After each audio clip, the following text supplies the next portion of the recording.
Olá pessoal, vamos agora abordar mais uma espécie recursal dentro dos nossos estudos aqui no nono período, de prática civil e processual civil. E o que a gente vai estudar na aula de hoje é o recurso de embargos de declaração. O recurso de embargos de declaração, ele tem previsão lá no artigo 1022 e seguintes do Código de Processo Civil e menciona lá o artigo 1022 que esse recurso é oponível, quando houver uma decisão interlocutória, poderia ser uma decisão monocrática, do relator em sede dos tribunais, poderia ser uma sentença, assim como poderia ser um acórdão, também proferido pelos tribunais em segunda instância ou instâncias superiores. Então, esse recurso ele serve para atacar decisão que contenha obscuridade, contradição ou omissão em algum ponto sobre o qual deveria ter se manifestado o juiz ou o tribunal. Então, na verdade, a decisão por parte do juízo ou do tribunal, ela se mostra obscura, com contradição ou, na verdade, omissa, E nessas hipóteses seria cabível aí a interposição deste recurso de embargos de declaração, visando ali, a correção, a adequação dessa decisão, Também é cabível aí o recurso de agravo para corrigir erros materiais presentes numa decisão, aí em qualquer uma dessas decisões por nós comentadas, tá? Essas são as hipóteses, então, de cabimento do meu recurso de embargos de declaração. Hipóteses, então, pessoal, procurando explicar melhor o que seria, então, essa obscuridade, essa contradição e essa omissão. A obscuridade nada mais é do que a falta de clareza a respeito de um determinado ponto da decisão, Essa decisão, em razão da falta de clareza, se mostra ali impossível de ser interpretada, de ser entendida de maneira completa. Então, falta alguma coisa e que torna essa decisão incompreensível, pessoal? Em razão dessa obscuridade. Segunda hipótese é em razão de contradição presente na decisão, A contradição nada mais é do que um descompasso, Trazendo ali proposições que são incompatíveis na decisão, E que tornam também impossível a exata compreensão do que foi decidido, Então, traz ali disposições, proposições contraditórias uma com a outra, incompatíveis uma com a outra. Então, também seria passível de ataque por meio desse recurso de embargos, a fim de sanar aí essa contradição.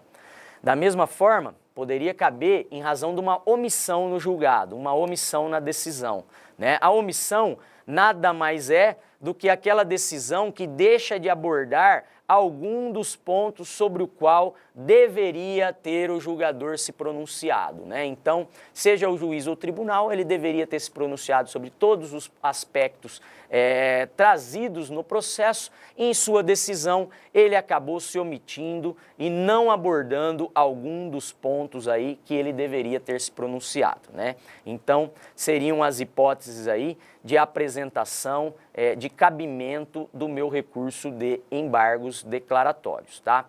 O 489, parágrafo 1º, menciona a obrigatoriedade de fundamentação das decisões judiciais, O que tem causado tanta discussão, O que os magistrados aí vêm tentando aí modificar, o teor desse dispositivo, para que não tenham por obrigação fundamentar a decisão em todos os seus aspectos.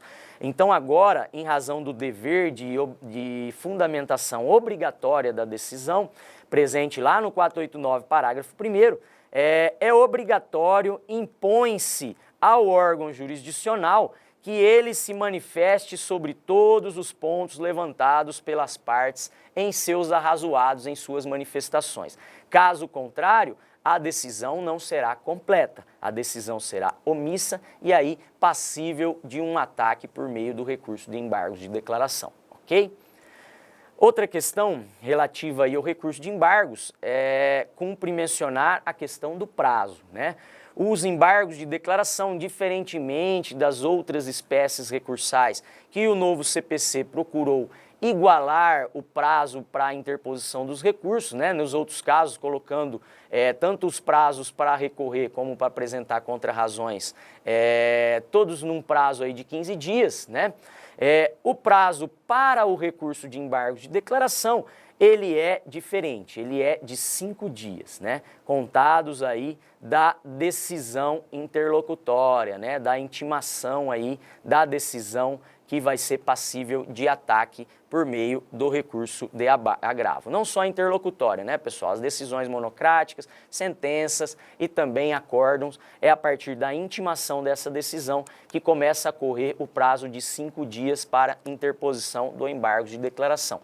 Lembrando que quando falamos de prazo agora no novo CPC, esses prazos processuais, estamos falando de contagem em dias úteis, ok? O parágrafo 1º menciona, do artigo 1023, menciona a aplicação da regra do artigo 229 do CPC nessa hipótese de recurso de embargo de declaração.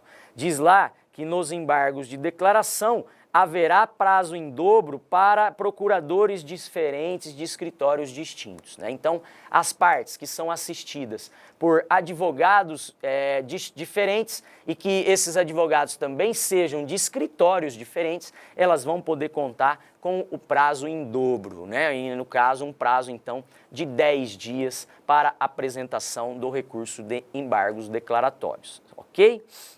Sobre essa questão, cumpre mencionar uma outra disposição contida no CPC, que aborda a desnecessidade de ratificação das razões recursais.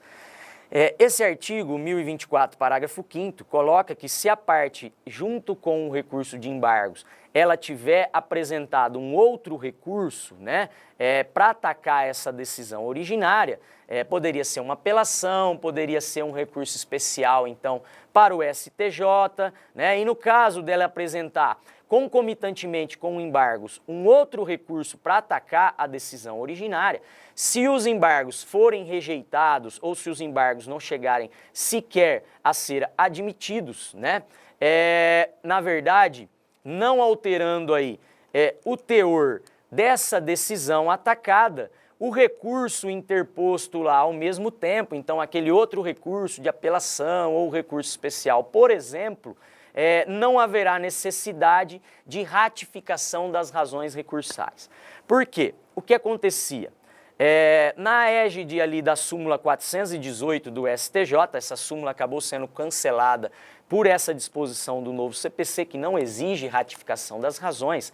Essa súmula mencionava que o recurso especial ele era inadmitido, né? Ele não seria admitido quando interposto antes da publicação do acórdão nos embargos de declaração, tá? Então, se a parte interpusesse o recurso especial e interpusesse os embargos de declaração ao mesmo tempo, após os embargos, se esses embargos não fossem acolhidos, né, não fossem aí, fossem rejeitados, não trazendo qualquer modificação na decisão atacada, obrigatoriamente o recorrente deveria apresentar uma petição ratificando aquelas razões recursais apresentadas no recurso especial, né? Mesmo que fosse dizer mantenham-se as mesmas razões, ficam então ratificadas as mesmas razões apresentadas no recurso quando da sua interposição.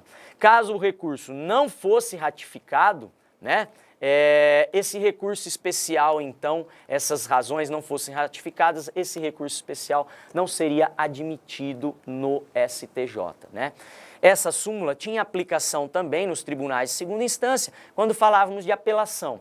Então, se a parte entrasse com uma apelação e os embargos de declaração ao mesmo tempo, sendo os embargos rejeitados, ela tinha que apresentar uma petição ratificando as razões da apelação, para que essa apelação, então, pudesse ser admitida, sendo aí analisada em seu mérito. Caso a parte não ratificasse, esse recurso sequer era admitido, né? Então, era uma aberração jurídica e o CPC veio, na verdade, resolver, né, e legislando, então, de maneira diferente, né? Legislando no sentido de que não haverá necessidade de ratificar as razões do recurso se o embargos de declaração não forem admitidos ou se os embargos de declaração não trouxerem ali, né, qualquer modificação no julgado, não alterarem ali a conclusão do julgamento anterior. Então, não há necessidade de ratificar e o recurso vai ser analisado independentemente de ratificação, tá? Porém, diz ainda o 1024 que se os embargos forem acolhidos, né, e isso implicar em modificação, né, na decisão, o recorrente ele tem o direito aí de modificar e complementar as razões do recurso principal, as razões da apelação, as razões do recurso especial, né? Nos exatos limites da modificação, num prazo aí de 15 dias, conforme reza o 1024 do CPC. Então, se os embargos não trouxerem modificações, ele não precisa ratificar as razões do recurso especial, do recurso de apelação ou até de um recurso aí ao STF, né? Então, não há necessidade de ratificação. Porém, se os embargos trouxerem efeitos ali modificativos e acabarem modificando o teor da decisão, né, atacada, nesse caso, vai ser permitido à parte recorrente apresentar uma ratificação, complementar, né, ou modificar aquelas razões do recurso interpostas junto com os embargos, né? Então ela vai poder aí complementar essas razões recursais, uma vez de que a decisão foi modificada e quando ela fez as razões, a decisão ainda não tinha sido passível de modificação e uma vez modificada, ela poderia complementar então as razões do seu recurso, ok? Essa súmula 418 então do STJ, ela é considerada cancelada por conta dessas novas previsões trazidas aí pelo CPC atual, ok? Outra questão relacionada ao meu recurso de embargos de declaração diz respeito ao endereçamento dessa peça recursal, né? O meu recurso de embargos, eles vão ser dirigidos ao próprio órgão prolator da decisão atacada, né? Então, se é uma decisão interlocutória do juízo de primeiro grau, eu vou dirigir o recurso ao juízo de primeiro grau, né? Se é uma decisão monocrática do relator, os embargos de declaração são dirigidos ao relator de uma das câmaras do tribunal, né? Desse modo, o endereçamento é sempre perante o juízo, a autoridade que prolatou a decisão que está sendo atacada, né? A decisão que está sendo, então, sofrendo ali ataque em razão de uma omissão, em razão de uma obscuridade ou em razão aí de um erro, ok? Além disso, é cabível também, no caso não é cabível, perdão, né, o pagamento de custas no recurso de embargos declaratórios, tá? Conforme diz o artigo 1023, de maneira expressa, né, não há necessidade de recolhimento de preparo para os embargos de declaração. Outra questão diz respeito às razões, né? As razões recursais, nas razões deve o recorrente indicar precisamente o ponto obscuro, contraditório ou omisso ali na decisão atacada, né? Então, ele tem que mencionar em quais aspectos ele entende que a decisão seria passível, né, de reforma, por conta dessa omissão, dessa contradição, dessa obscuridade presente, né? E aí, pedindo então, pleiteando, né, aí a complementação dessa decisão ou o esclarecimento com relação ao ponto ali contraditório presente na decisão, tá? Então, isso tem previsão também no artigo 1023 do CPC. A obrigatoriedade da parte recorrente, a parte embargante, indicar de maneira precisa quais são os pontos da decisão considerados ali obscuros, contraditórios ou omissos. Da mesma forma, precisamos mencionar a forma de interposição dos nossos embargos de declaração, tá?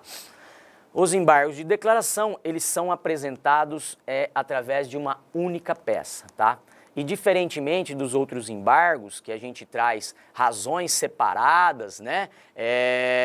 os embargos de declaração, as razões são apresentadas logo após a qualificação e a apresentação da síntese da demanda, né? Então, os embargos de declaração não são apresentados em uma peça divididos em duas partes. É uma peça única, né, no qual a interposição e as razões, elas são apresentadas na sequência dentro de uma única petição, tá? O pedido neste recurso de embargos deve ser de reconhecimento, né, na verdade de conhecimento do meu recurso, de admissão então do recurso para o fim de esclarecer ou completar a decisão que pode ser aí interlocutória, monocrática, uma sentença ou acordo, né? Então, o conhecimento do recurso para o fim de esclarecer, complementar a decisão omissa ou obscura ou equivocada, sanando-se aí, né, a contradição, obscuridade ou omissão encontrada, ok? O pedido no nosso recurso de embargos seria esse, certo? Outra questão seria relativa à apresentação de contrarrazões, né? As contrarrazões no recurso de embargos de declaração, elas não são obrigatórias, tá? O juiz não concede oportunidade para a parte contrária, a parte então embargada, apresentar contras razões. Não há essa necessidade, né, de abertura de prazo para a resposta.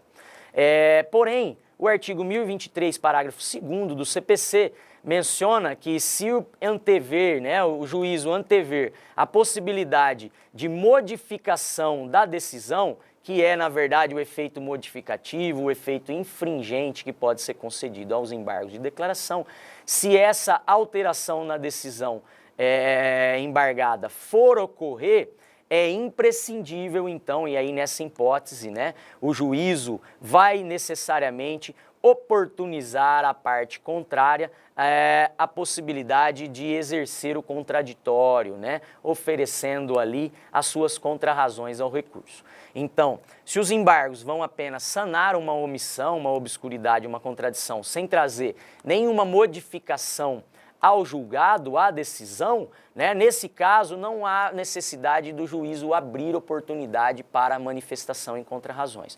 Por outro lado, se nessa decisão, quando sanar então essa contradição ou essa omissão ou essa obscuridade, esse saneamento importar em modificação no teor da decisão, neste caso, deve ser dada oportunidade para que a parte contrária, então, se manifeste a respeito dos embargos, fazendo aí as suas contrarrazões, trazendo ali as suas contrarrazões, né, no prazo legal, no mesmo prazo aí do recurso de embargos declaratórios, ok?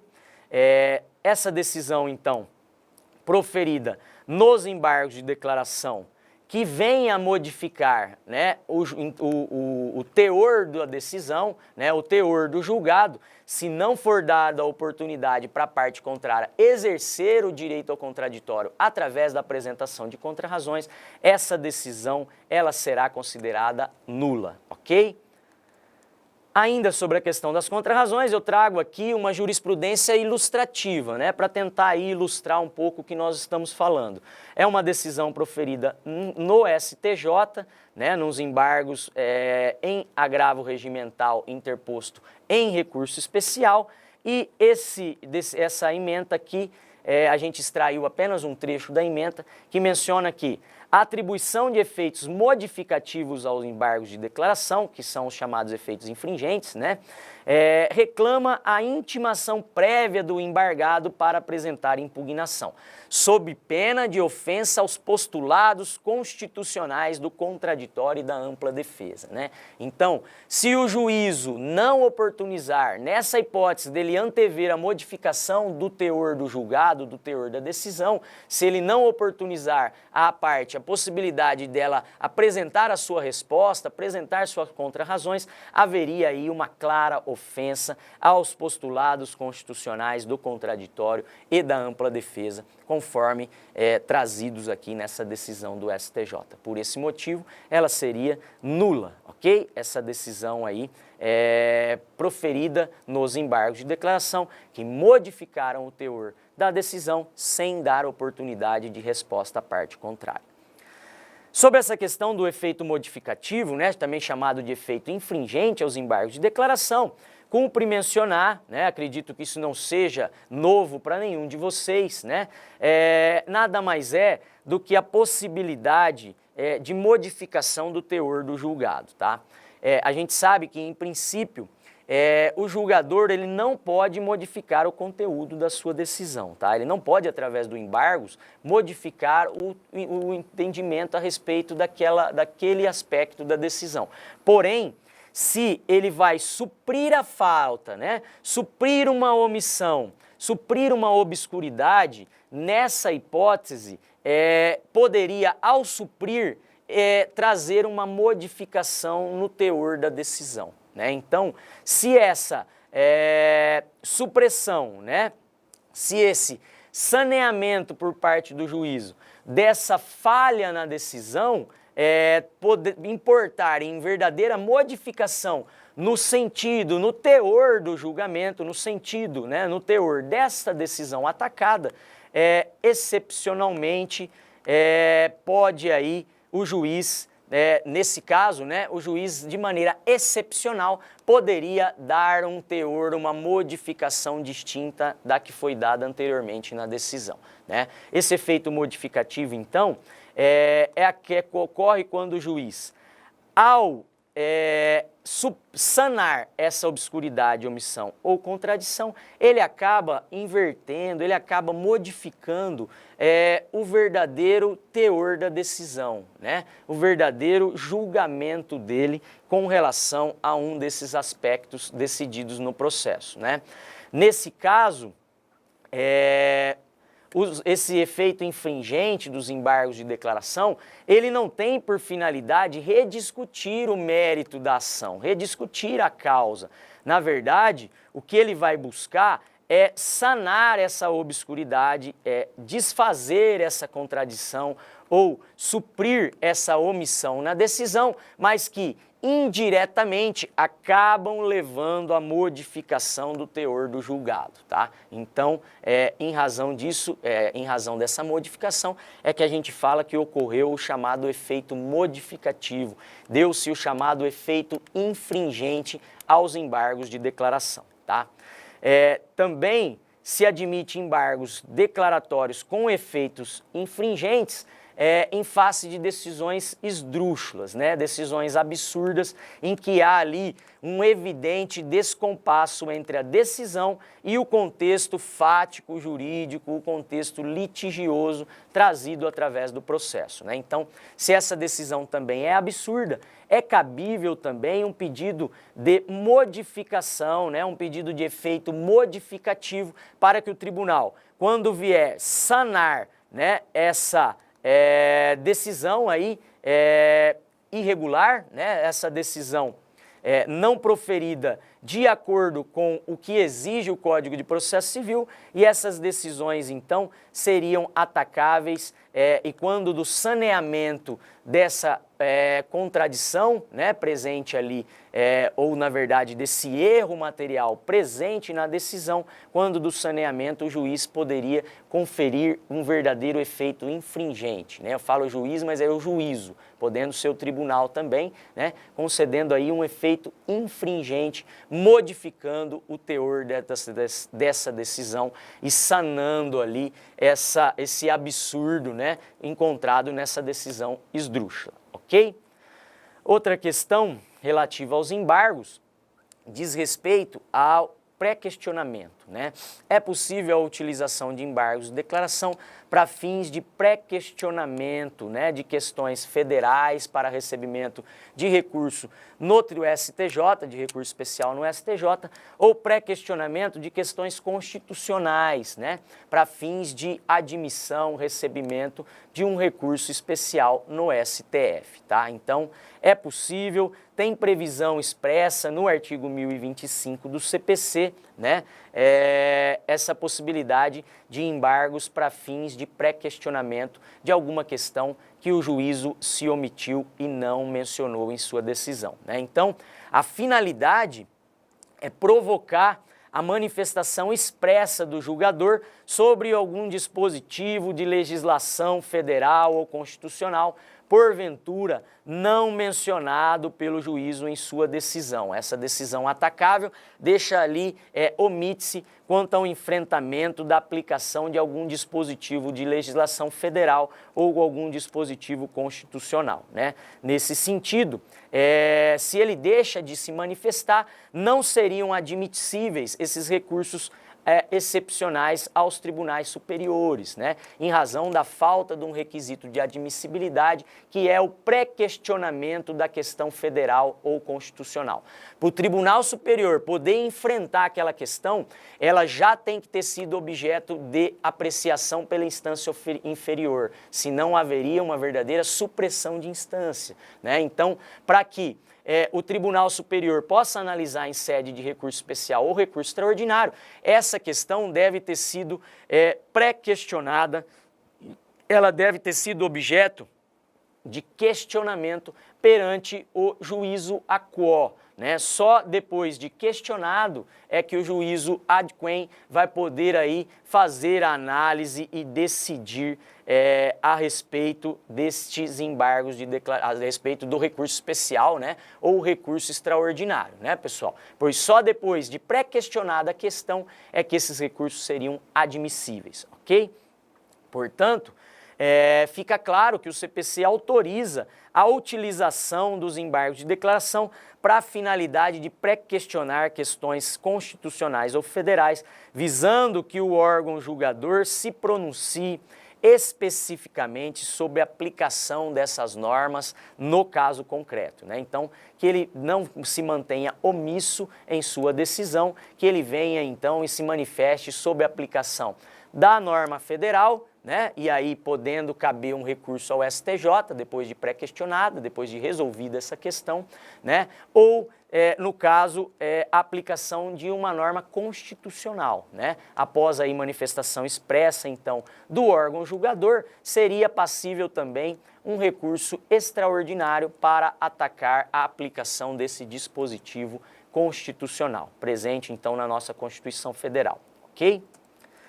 Ainda com relação ao pré-questionamento, existe uma súmula para ser mencionada aqui para vocês, é a súmula 98 do STJ, que menciona que embargos de declaração manifestados com notório propósito de pré-questionamento não têm caráter protelatório, né? Então é um argumento muito utilizado de que a parte estava tentando protelar o andamento do processo, né? Atrasar o andamento do processo quando ela apresentava embargos para fins de pré-questionamento. Então, isso foi objeto de súmula pelo STJ, né? E na súmula 98 ficou então decidido que esses embargos apresentados apenas com a finalidade de pré-questionar algum dispositivo no qual o juízo se omitiu de manifestar, que não há aí nenhum intuito protelatório da parte, não há nenhum intuito em procrastinar, em enrolar aí o andamento do processo, tá? Então, é perfeitamente aceitável, perfeitamente cabível,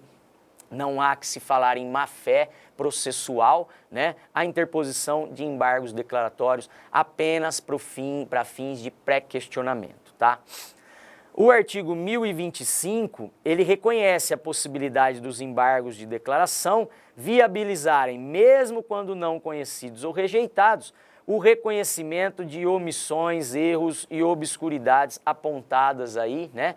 Esse reconhecimento direto pelo órgão responsável por julgar o recurso extraordinário ou o recurso especial, né? Então, se apresentado embargos de declaração perante o juízo que prolatou aquela sentença omissa, obscura, e esses embargos, eles forem rejeitados ou não forem nem conhecidos, vai poder o tribunal, né, quando então analisar o recurso especial ou o recurso extraordinário, esse tribunal superior já vai poder reconhecer a existência de erros, omissões diretamente, sem determinar o retorno dos autos aí ao juízo aquo para a análise dessas razões recursais. Então, é possível, né, o reconhecimento direto já pelos tribunais superiores em sede de recurso extraordinário e recurso especial, se esses embargos aí de declaração que visam atacar decisões de segunda instância, né, se esses embargos sequer forem conhecidos ou forem rejeitados pelo juízo aquo, tá? O juízo aí do tribunal, ok? Ainda sobre essa questão, precisamos mencionar a omissão quanto ao ônus da sucumbência. Diz que também cabe embargos de declaração, né, quando a decisão se omite em manifestar sobre o ônus da sucumbência. E aí, no caso, nós estamos falando de sentença, né, pessoal? É a sentença, então, que condena, por exemplo, mas não fala nada sobre quem vai arcar com o ônus sucumbencial no processo, né? Desse modo, é possível, né, a gente traz até aqui alguns julgados do tribunal, dos tribunais federais e estaduais, né, que entendem pela possibilidade de apresentação desse recurso de embargos a fim de sanar uma omissão quanto à manifestação sobre o ônus da sucumbência, tá? Então diz lá, né, que é possível apresentação dos embargos para essa finalidade. Já o artigo 1013, parágrafo 1º do CPC menciona que, porém, né, poderá, ao invés de impor, de apresentar, de opor os embargos de declaração, já poderia também pedir a fixação do ônus sucumbencial diretamente no tribunal, né, em sede aí de recurso, tá? Então, da mesma forma como o 1013, da mesma forma como nós mencionamos, o tribunal já analisar diretamente, nesse caso, já pode pedir para que o tribunal também já supra essa omissão quanto à fixação do ônus sucumbencial, ok? Isso tem respaldo, previsão expressa no CPC, encontra-se previsto lá no artigo 1013, parágrafo 1º, ok? Ainda com relação aos embargos, a decisão dos embargos, então, se eles forem providos, a decisão ela vai ser alterada, né? Aquela decisão interlocutória, então, atacada, ela sofre uma alteração, né? Ela sofre ali uma inclusão que vai suprir essa omissão, obscuridade ou contradição, tá? Agora, se os embargos forem desprovidos, a decisão atacada permanece inalterada, né? Sem qualquer modificação, ok? Dentro dessa questão ainda dos embargos de declaração, precisamos mencionar os efeitos, então, dos embargos declaratórios. Os efeitos, os embargos declaratórios, diferente dos outros recursos, eles não têm efeito suspensivo, tá? O que eles têm é o chamado efeito interruptivo do prazo para outros recursos. Ele, na verdade, conforme reza lá o artigo 1026 do CPC, desde que conhecidos os embargos, eles vão interromper o prazo para interposição de outros recursos pela parte, né? Então, lembrando que interrupção, a gente fala de retorno do prazo ao seu status quo, né? A gente vai, então, devolver à parte todo o prazo do recurso, né? Diferentemente da suspensão, que a gente paralisa o prazo, né? E após resolvida a questão, o prazo volta a correr de onde parou. No caso da interposição dos embargos, né? No prazo legal, se já tiver transcorrido, por exemplo, 5 dias do prazo de recurso de apelação, vai ser interrompido esse prazo e depois esse prazo é novamente devolvido de maneira integral para que a parte possa apresentar, então, o seu recurso de apelação, tá? Uma vez conhecidos, então, os embargos, eles são, na verdade, eles trazem a interrupção do prazo para apresentação de outros recursos, voltando a contar do zero o prazo para a apresentação dessas outras peças recursais, tá? Outro efeito é esse efeito modificativo, também chamado de efeito infringente, né? Esse efeito nada mais quer dizer que, se providos os embargos de declaração, eles vão modificar, eles vão alterar a decisão quando da supressão, né, do suprimento da omissão ou a correção aí da contradição, obscuridade ou erro material, né? Então, esse efeito modificativo acaba sendo uma consequência, acaba levando aí a quando do suprimento dessa omissão, acaba trazendo consequentemente uma verdadeira modificação no teor da decisão, tá? Então esse é o efeito modificativo, o chamado também de efeito infringente, que vem, na verdade, modificar, alterar o verdadeiro teor da decisão proferida, ok? O efeito modificativo, né? Sobre ele, a gente traz também uma jurisprudência para ilustrar o que estamos falando, também do STJ, da segunda turma do STJ, e diz aqui, embargos de declaração, efeitos modificativos, a atribuição de efeitos modificativos aos embargos de declaração é excepcionalmente admitida quando, da constatação da falha na decisão embargada, decorre necessária modificação em sua conclusão. Tá? Então, o juiz se omitiu de analisar algum aspecto, por isso decidiu de um modo, e quando ele analisa, então, e supre aquela omissão existente, ele acaba modificando o seu entendimento e julgando aí de outro modo. Então, esse é o chamado efeito infringente e o modificativo da decisão, né, dos embargos declaratórios, ok? Outra questão dos embargos diz respeito a esses embargos de declaração meramente protelatórios, né? Um recurso, ele é manifestamente protelatório quando a parte tem por finalidade retardar o andamento do processo, né? Ela utiliza-se desses recursos para ficar enrolando, para ficar atrasando a decisão a ser proferida no processo, né? Uma decisão final, então, né, dentro do processo.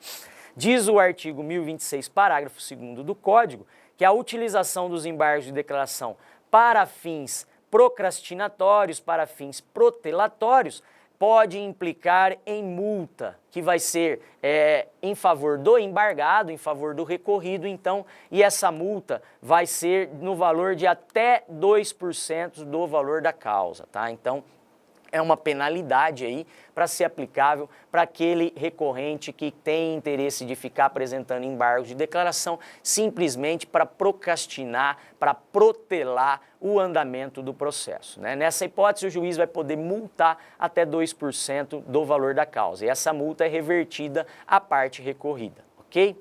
Se mesmo assim a parte reitera esses embargos de declaração protelatórios, né? Mais de uma oportunidade, ela apresenta em outro embargo de declaração com finalidade meramente procrastinatória, diz lá o parágrafo 3º do 26 que, no caso de reiteração desses embargos protelatórios, a multa será elevada para 10% do valor atualizado na causa, né? Sendo que nenhum outro recurso será admitido sem a prova do depósito dessa multa, tá? Então, o que vai fazer, se ele novamente apresentar embargos declaratórios com finalidade só de protelar nos autos, o juiz vai poder aí majorar essa multa de 2% para 10% sobre o valor atualizado da causa, tá? E nesse caso, outros recursos apresentados pelo embargante não serão admitidos até que essa multa seja recolhida,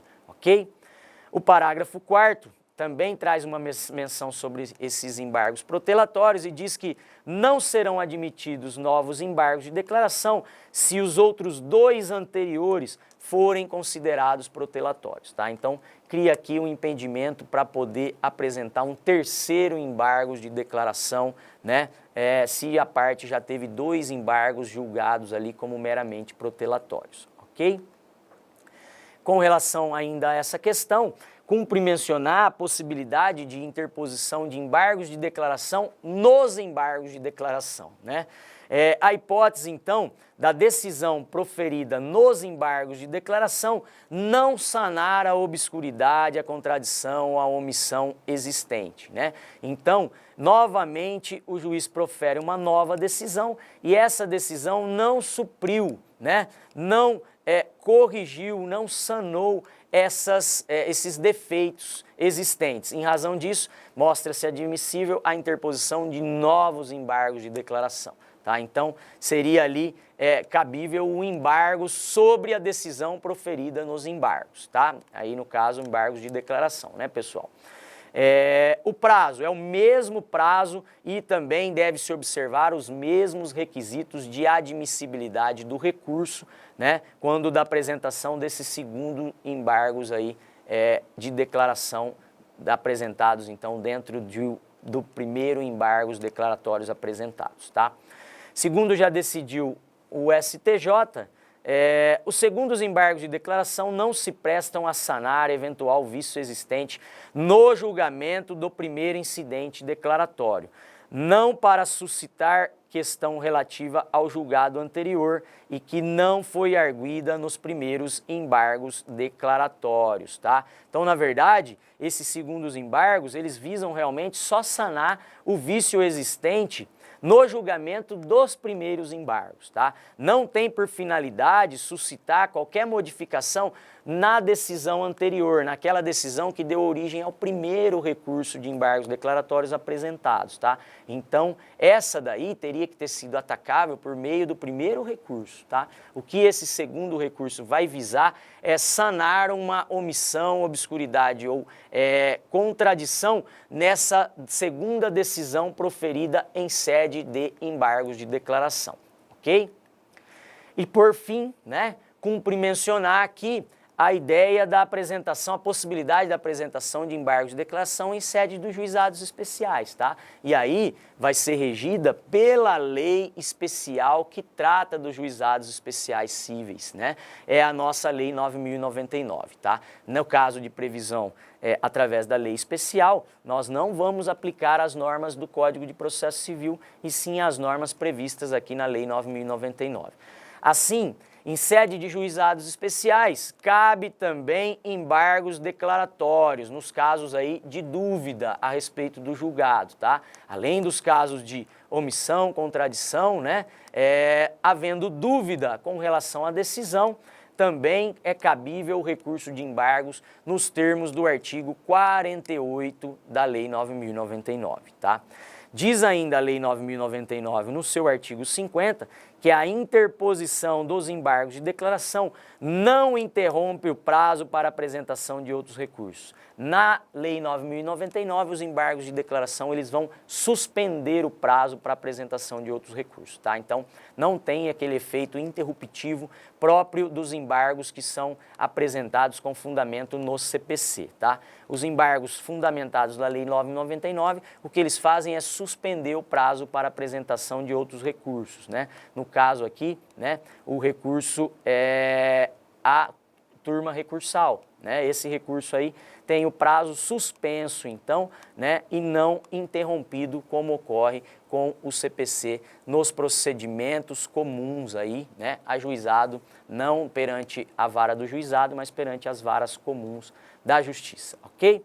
Essas são as considerações que a gente tinha para trazer, as questões teóricas que envolvem ali o recurso de embargos de declaração e depois a gente volta então, né, numa nova oportunidade para trazer um exercício resolvido e algumas questões para vocês trabalharem com relação a essa espécie recursal. Mais uma vez, muito obrigado a todos e um abraço.